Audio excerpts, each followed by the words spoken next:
Hello friends, welcome back. In the past lecture, we have discussed about the Darcy's law.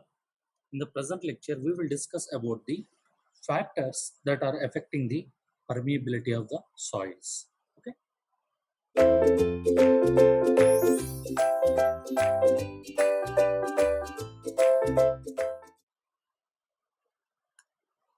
factors affecting the permeability, or simply I'll just say it as a K. So the permeability of the soil is find out by using the relation that is nothing but a C into D10 square into E cube divided by 1 plus C into gamma W divided by mu. So this relation we have to by heart for the exam. So we may compare, that means depending upon these parameters, we will understand that how the permeability is affected by changing these parameters. So this equation we have to by heart it for the exam. Okay. Here K we already know, that is nothing but a permeability, and C, that is nothing but a shape constant. Every time for the each type of soil, we don't say that the shape of the soil particle is constant. So the shape of the soil particle can changes. Suppose C value will be equal to 1. Suppose if you are considering the round particle, if you are considering exactly round particles, the constant that will be equal to 1. So it is nothing but a shape factor. And mu is nothing but a dynamic viscosity of fluid. Dynamic viscosity of fluid. And gamma W is, we already know, nothing but a weight density of water. And E also we know, E is nothing but a void ratio. And what about the D10? D10 is nothing but a size of the particle finer than the 10%. Understand? Already we have seen this in studying the soil classification systems. Okay, the size of the soil which is finer than the 10%. Okay, this is what about the parameters that are included in the equation. Now let us compare it. And as we are discussing, if it is a shape constant and if it is a rounded particle, so we can say the C value is equal to 1. And if it is a further shape, the C value can be varied.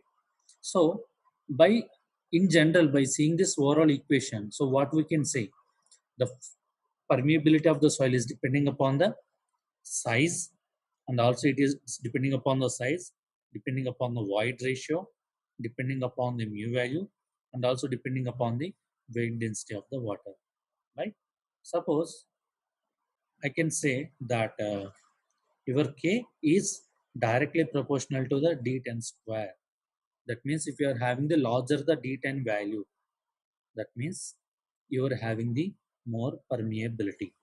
Similarly, K is directly proportional. Take another parameter, void ratio, that is nothing but a E cube divided by 1 plus E.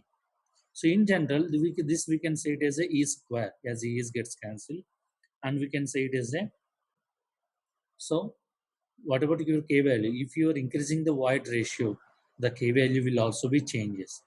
So here this is useful only for the particular soil. So if you are talking about the particular soil, if you are changing the void ratio of particular soil, then the void ratio or the permeability is also changes. And coming to the K value, we can say that it is inversely proportional to the dynamic viscosity. That means by seeing this parameter, we can say that if you are having the larger viscosity, then you will have the lesser permeability. If you are taking the lesser viscosity of the fluid, that means you will have the larger permeability. That means if you are talking about the lower viscosity fluid, the permeability will be larger. That means the flow can happen in a highest velocity. If you are taking the very highest viscosity, that means the flow will happen very slow. That means the K value will be decreases, right? So this is what about the factors Those are affecting the permeability of the soils. Similarly, we can say that K is directly proportional to the gamma W, isn't it? Suppose if you are increasing the temperature or decreasing the temperature, then what will happen? The viscosity is also changes, isn't it? Suppose if I am increasing the temperature, what will be my viscosity? You can say that my viscosity will be decreases. If my viscosity is decreases, then what about your permeability? K value will be increases.